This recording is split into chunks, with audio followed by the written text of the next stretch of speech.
Hola amigos, me llamo Dani. Estoy aprendiendo español y este caso me hizo entender que no todas las familias son lo que parecen. Comencemos. Pasó toda su carrera haciendo una sola pregunta. ¿Qué merece realmente una persona cuando rompe las reglas de una familia, una comunidad, una sociedad? Escribió sobre la misericordia, escribió sobre la venganza, escribió sobre hasta dónde llegará una familia para proteger a los suyos. Nunca imaginó que estaba escribiendo su propia historia. Un tranquilo viernes por la mañana, en un barrio apacible de Tallahassee, un profesor de derecho estaba sentado en su auto dentro de su propio garaje, todavía caliente después de un entrenamiento, todavía pensando en sus dos hijos pequeños que lo esperaban en la guardería esa tarde. No tenía idea de que dos extraños lo habían estado observando durante semanas. No tenía idea de que las personas que querían que desapareciera estaban más cerca de su propia familia de lo que hubiera podido imaginar. Esta es la historia de Dan Markel, el padre devoto, el matrimonio que se derrumbó y el asesinato que tardó más de una década, 5 condenas y una traición familiar impactante en desenredarse por completo. Daniel Eric Markel nació en Montreal en octubre de 1972 y creció al otro lado de la frontera, en Toronto, en un hogar judío que moldeó prácticamente cada parte de quien llegaría a ser. Quienes lo conocían describían una mente inusualmente enérgica e inquieta desde pequeño. Eventualmente llegó a Harvard, luego pasó tiempo estudiando y trabajando en Israel, obtuvo un posgrado en Cambridge y terminó un título en Derecho de regreso en Harvard. Para 2005, ese camino lo había llevado a una cátedra en la Facultad de Derecho de la Universidad Estatal de Florida en Tallahassee, donde se convirtió en un académico brillante, exigente y profundamente respetado del derecho penal. Alguien a quien sus colegas describían como constantemente escribiendo, mentoreando a académicos más jóvenes y construyendo una enorme red profesional. Pero la parte de su historia que más importa para lo que ocurrió después no es su currículum. Es lo que pasó después de que conoció a una mujer llamada Wendy. Dan conoció a Wendy Jill Adelson a través de J-Date, un servicio de citas judío. Wendy venía de una familia adinerada y muy unida del sur de Florida. Su padre Harvey y su hermano Charlie eran dentistas vinculados a la clínica dental familiar, y su madre Donna era conocida como el centro emocional del hogar, profunda y a veces abrumadoramente involucrada en la vida de cada uno de sus hijos. Wendy era brillante por derecho propio, con títulos de Brandeis y Cambridge y un título de Derecho de la Universidad de Miami, trabajando en defensa de inmigrantes, enseñanza y escritura. Los Adelson no eran simplemente una familia en el sentido ordinario. Amigos y familiares que luego testificaron en el tribunal los describieron como una unidad inusualmente cercana, casi hermética, donde las grandes decisiones de vida tendían a pasar primero por Donna, antes de ser finalizadas por cualquier otra persona. Dan y Wendy se casaron en Boca Ratón, el 26 de febrero de 2006. No mucho después, ambos terminaron trabajando en la Facultad de Derecho de Florida State, en el mismo pequeño pueblo universitario, construyendo vidas personales y profesionales superpuestas, compartiendo colegas, compartiendo un campus, compartiendo el mismo círculo social. Sobre el papel, era el tipo de unión que la gente describía como un encaje natural. Dos personas agudas y ambiciosas que se entendían completamente el mundo del otro. Tuvieron dos hijos, nacidos en 2009 y 2010. Por un tiempo, el matrimonio parecía la imagen de una pareja moderna y poderosa. Dos personas realizadas, criando una familia joven en un cálido pueblo universitario. Dan, según todos los testimonios, se entregó a la paternidad con la misma intensidad con que se entregaba a su trabajo. Se convirtió en una presencia habitual en la guardería de sus hijos, apareciendo a almorzar varias veces por semana, leyendo a la clase y participando cuando los niños aprendían sobre las festividades judías. Sus colegas lo recordaban iluminarse cada vez que sus hijos visitaban su oficina o su aula, mostrando orgullosamente sus dibujos a quien estuviera cerca. Incluso cuando viajaba, se esforzaba por llamar para desearles buenas noches antes de dormir. Pase lo que pasara en el matrimonio, sus hijos eran claramente el centro emocional de su vida. Pero esa misma intensidad cortaba en ambas direcciones. Dan era conocido como alguien que enfrentaba el desacuerdo de frente. Ya fuera el tema la teoría legal o algo mucho más personal, No retrocedía ante el conflicto ni suavizaba sus posiciones para mantener la paz. Esas cualidades le servían bien en una sala de audiencias o en un aula. Dentro de un matrimonio que ya estaba bajo tensión, puede que hayan hecho más difícil llegar a acuerdos. Debajo de esa imagen las cosas no iban bien. Wendy describió más tarde el matrimonio como solitario, diciendo que no se sentía tratada como una socia igual. Dan, por su parte, era conocido por ser intenso y directo en cada parte de su vida, incluso en casa. Amigos y familiares que luego presentarían declaraciones judiciales describieron una relación que se había vuelto distante y tensa mucho antes de que alguien fuera de ella se diera cuenta de cuán serias se habían vuelto las grietas. Ninguna de las dos partes dio nunca un relato público completo de exactamente qué salió mal entre ellos a puerta cerrada. Y ambas versiones posteriores del matrimonio, la de él como padre devoto luchando por sus hijos, la de ella como una asociación desigual de la que necesitaba escapar, terminarían moldeando años de amarga litigación. El punto de quiebre llegó el 10 de septiembre de 2012. Mientras Dan estaba fuera en un viaje de trabajo, Wendy presentó los papeles del divorcio. Él llegó a una casa vacía. Wendy y los niños ya se habían mudado. Buena parte de los muebles había desaparecido, y los documentos del divorcio simplemente estaban ahí, esperando a que los encontrara. No hubo conversación, no hubo advertencia, no hubo una reunión donde dos padres intentaran explicarse mutuamente cómo habían llegado a ese punto. Se enteró de que su matrimonio había terminado al entrar a una casa que ya había sido vaciada a su alrededor. La manera en que se produjo esa salida marcó todo lo que vino después. Lo que podría haber sido una separación difícil pero civil se convirtió casi de inmediato en una guerra legal adversarial que se extendería durante años y eventualmente involucraría a casi cada miembro de ambas familias. El divorcio se finalizó el 31 de julio de 2013.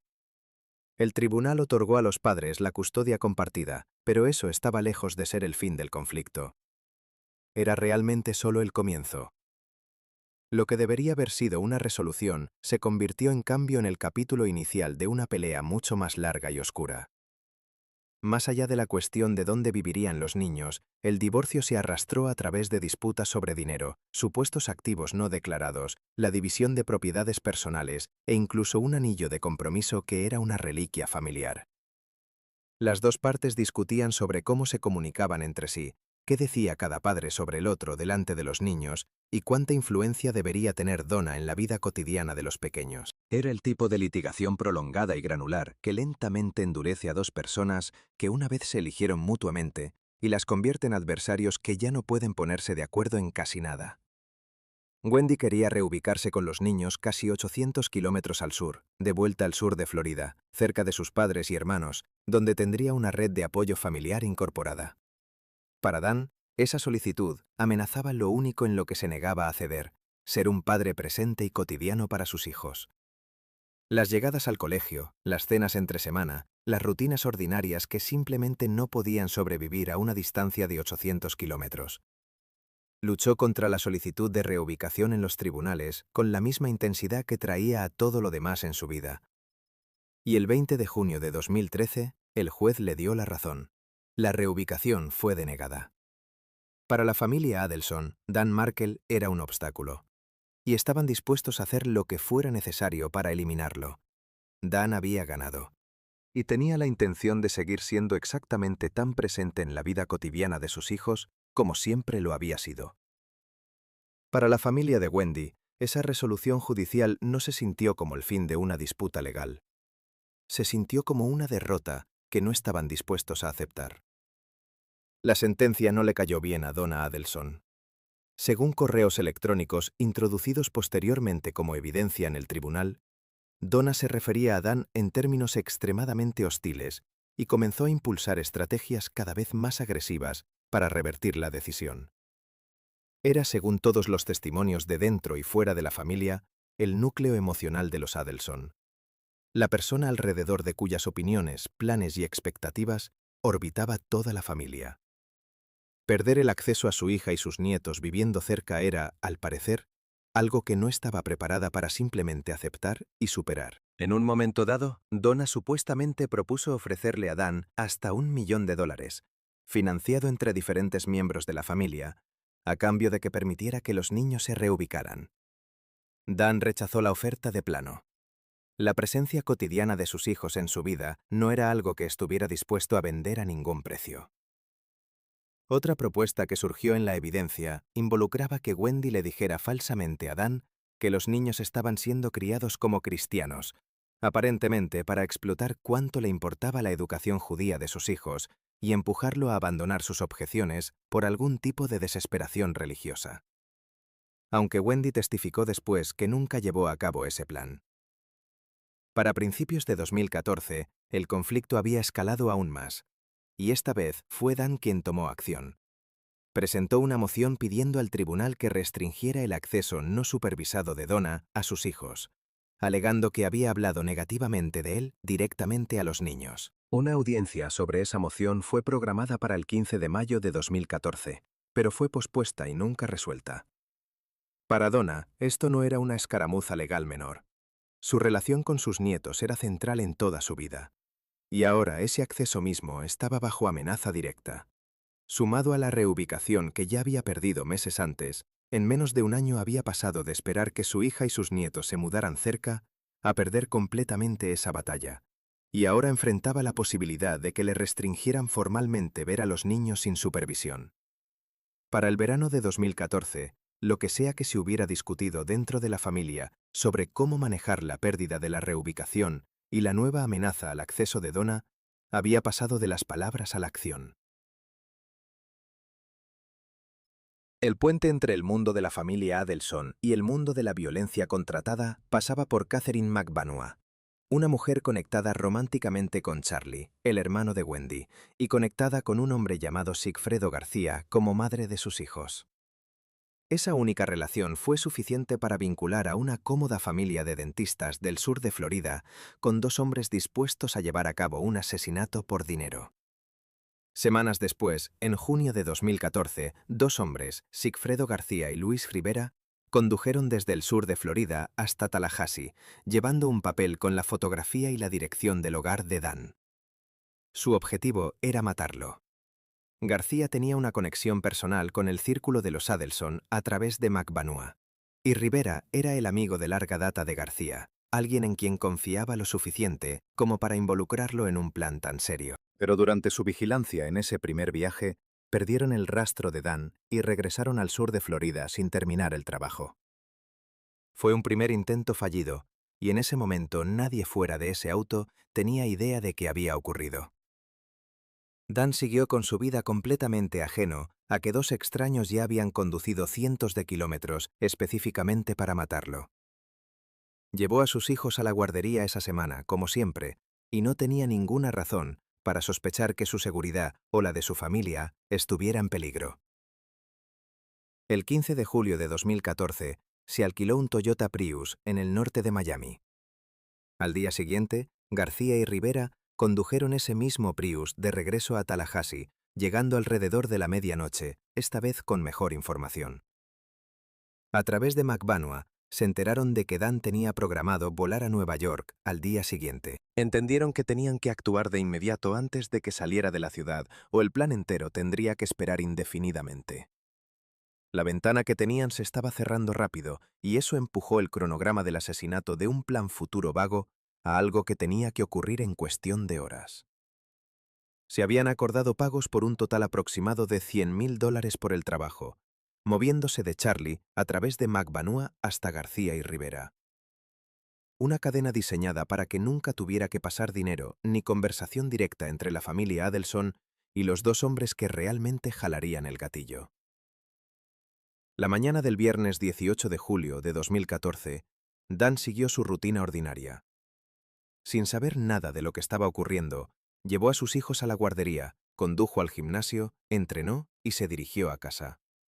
La misma secuencia de paradas que había hecho cientos de veces antes, en una mañana que parecía exactamente igual a cualquier otra. Las imágenes de vigilancia del gimnasio, de los autobuses de la ciudad y de negocios cercanos mostrarían después el Prius verde claro siguiéndolo por la ciudad toda esa mañana. Manteniéndose lo suficientemente cerca para rastrearlo, pero lo suficientemente lejos para no ser notado. Poco antes de llegar a casa, supuestamente estaba hablando por teléfono, mencionando que había notado a una persona desconocida cerca de su entrada. Y la persona al otro lado de esa llamada escuchó entonces un sonido consistente con el inicio de un ataque. Aproximadamente a las 11 de la mañana, mientras Dan estaba sentado en su auto en el área del garaje de su casa en Beacon Hills, fue baleado 2 veces en la cabeza a corta distancia. Nada dentro de la casa estaba alterado. Sus llaves todavía estaban con él. No hubo intento de robo, ningún allanamiento escenificado para disfrazar el motivo.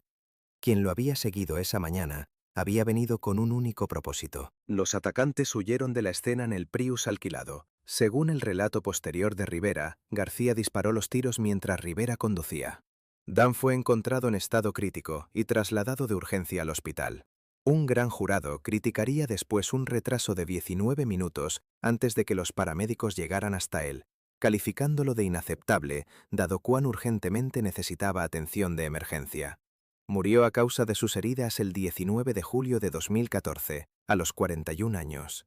Dejó atrás a 2 hijos pequeños que ya no tendrían a su padre, una familia destrozada en Canadá que no tenía idea de que su hijo y hermano había sido el objetivo de una conspiración coordinada, y un caso que tardaría más de una década, 5 juicios separados y una traición familiar impactante en desenredarse por completo. Durante los primeros 2 años, la investigación se estancó. Los detectives habían rastreado el Prius alquilado y estaban bastante seguros de tener a los 2 hombres que habían jalado el gatillo, pero no tenían nada sólido que conectara el asesinato con nadie de la familia Adelson. Eso cambió en 2016, cuando el FBI organizó una operación encubierta de confrontación. Un agente que se hacía pasar por alguien conectado a una pandilla de Miami se acercó a Donna cerca de su casa y exigió dinero a cambio de guardar silencio sobre el asesinato. El esquema funcionó exactamente como los investigadores esperaban. En cuestión de minutos, Donna estaba llamando a Charlie. Charlie estaba llamando a Catherine McBanua. Y McBanua estaba llamando a García. Una cadena de llamadas telefónicas en pánico que le dio a los investigadores por primera vez evidencia directa que vinculaba cada capa de la conspiración. Semanas después, el FBI grabó en secreto una tensa y cautelosa conversación entre Charlie y McBanua en un restaurante de Miami. Una grabación que tardaría años de mejora de audio antes de que los fiscales pudieran usarla plenamente. García fue arrestado en mayo de 2016 y McBanua lo siguió ese octubre. Rivera, enfrentando el peso de la evidencia en su contra, se declaró culpable ese mismo octubre de homicidio en segundo grado y acordó testificar para el Estado a cambio de una sentencia de 19 años. En 2019, García y McBanua fueron juzgados juntos. El jurado condenó a García de homicidio en primer grado y conspiración, sentenciándolo a cadena perpetua más 30 años. Pero sobre McBanua, los jurados no pudieron llegar a un veredicto unánime, resultando en un juicio nulo. Su caso se arrastró durante años después, retrasado por la pandemia y por disputas continuas sobre esa grabación mejorada del restaurante, hasta que un nuevo jurado finalmente la condenó en mayo de 2022 de asesinato, conspiración y solicitud de asesinato, sentenciándola a cadena perpetua más 2 términos adicionales de 30 años. Charlie no fue arrestado hasta abril de 2022, casi 8 años después del asesinato, una vez que el audio mejorado de esa grabación del restaurante le dio a los fiscales suficiente para avanzar. En el juicio, su defensa argumentó que él no había ordenado el asesinato en absoluto, sino que en realidad había sido extorsionado por los asesinos después del hecho y les había pagado por miedo a su propia vida. El jurado no lo creyó. En noviembre de 2023, fue condenado por los 3 cargos y sentenciado a cadena perpetua más 60 años. Solo días después de la condena de Charlie, Donna fue arrestada en el Aeropuerto Internacional de Miami, intentando abordar un vuelo de ida a Vietnam, un país sin tratado de extradición con los Estados Unidos. Su propio juicio se retrasó en 2024, cuando su abogado se retiró por un conflicto de intereses y no comenzó hasta el verano de 2025. Durante 6 días, los jurados escucharon a 26 testigos, incluyendo a Rivera, McBanua, Wendy e incluso al hijo mayor distanciado de Donna, quien testificó que su familia había mostrado una curiosidad notablemente escasa sobre quién había matado a Dan. El 4 de septiembre de 2025, Donna fue condenada de homicidio en primer grado, conspiración y solicitud de asesinato, y sentenciada a cadena perpetua sin posibilidad de libertad condicional, más un término consecutivo de 30 años. Las condenas de Charlie fueron confirmadas en apelación en julio de 2026, mientras que la propia apelación de Donna sigue pendiente. 5 acusados, 5 condenas. Más de una década desde los disparos en ese garaje hasta el último veredicto de culpabilidad. Visto por sí solo, este caso es un estudio sobre cómo los fiscales modernos construyen un caso con casi ninguna evidencia física directa que conecte los organizadores con la escena del crimen. No se recuperó ningún arma homicida en la puerta del tirador. Ninguna huella dactilar vinculaba un cerebro del plan con el gatillo. En cambio, los investigadores reconstruyeron toda una línea de tiempo usando cámaras de vigilancia, datos de torres celulares y registros de alquiler. Un Toyota Prius alquilado se convirtió en el objeto más importante del caso, rastreado a través de imágenes de un gimnasio, autobuses de la ciudad y negocios locales, y relacionado con señales de teléfonos celulares que ubicaron a 2 hombres específicos en Tallahassee exactamente en las horas correctas. Incluso un pequeño detalle mecánico se convirtió en evidencia útil. Los investigadores descubrieron posteriormente que un arma se había disparado accidentalmente dentro del auto alquilado durante la operación, dañando parte del vehículo. Un detalle lo suficientemente específico como para ayudar a corroborar el testimonio una vez que un testigo cooperante se presentó. La evidencia financiera fue tan crítica como el rastro físico. Los investigadores encontraron que el pago total por el asesinato fue de aproximadamente $100.000, pagado en parte en efectivo, agrupado en un patrón de grapado distintivo que coincidía con un hábito asociado a un sospechoso en particular. 2 meses después del asesinato, uno de los intermediarios comenzó a recibir una serie de cheques numerados secuencialmente de un negocio familiar no relacionado, a pesar de que no había evidencia de que alguna vez hubiera realizado el trabajo que esos cheques supuestamente cubrían. Un patrón clásico que los investigadores reconocen como compensación diferida disfrazada. Y fue la operación encubierta de 2016, diseñada para parecer una extorsión, la que provocó una cadena de llamadas entre los sospechosos. Y fue el orden y el momento de esas llamadas, más que cualquier cosa dicha en ellas, lo que les dio a los investigadores el eslabón perdido entre las personas con el motivo y los hombres que jalaron el gatillo. Es un recordatorio de que en casos de conspiración complejos, los fiscales a menudo ganan no encontrando una pieza perfecta de evidencia, sino apilando pacientemente docenas de hechos más pequeños, individualmente poco notables, hasta que el patrón se vuelve innegable, incluso cuando pasan años entre el crimen en sí y el momento en que finalmente se presentan cargos contra quienes lo ordenaron. Los casos construidos alrededor de conflictos familiares tienden a seguir un patrón emocional reconocible, y este es un ejemplo de libro de texto. Raramente un plan de asesinato familiar comienza como asesinato. Típicamente comienza como una batalla mucho más pequeña sobre dinero, custodia o acceso, que escala en etapas a medida que las opciones de cada lado se agotan. En este caso, el patrón se movió de un divorcio adversarial a una batalla de custodia perdida, a un intento de compra financiera rechazado, a una amenaza legal final contra el acceso de un miembro de la familia a sus nietos.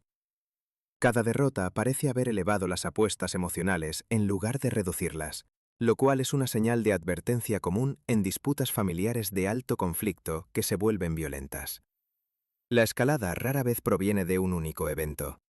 Proviene de una acumulación de pérdidas que una persona siente que ya no puede tolerar. Dan Markel pasó su vida estudiando lo que las personas merecen.